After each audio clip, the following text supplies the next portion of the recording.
Hər kəsə salam. Bugün bizim konsertimizdir. Mən isə hazırlaşmaya gedirəm.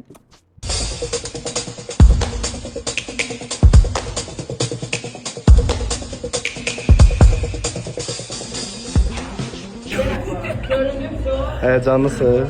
Çok. Maşallah. Bütün maşallah buradadılar. Öpürəm sizi. Çok sağ olun. Siz bu günləri beni sevməyinizi mənə göstərdiniz. 10 bin yaxın adam var. Bu ne deməkdir? Akşamınız xeyir olsun. İyi seyirler. Bayramınız mübarek.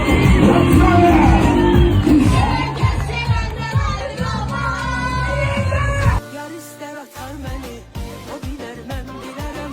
Ya da bek tutar beni, o bilir ben bilerim.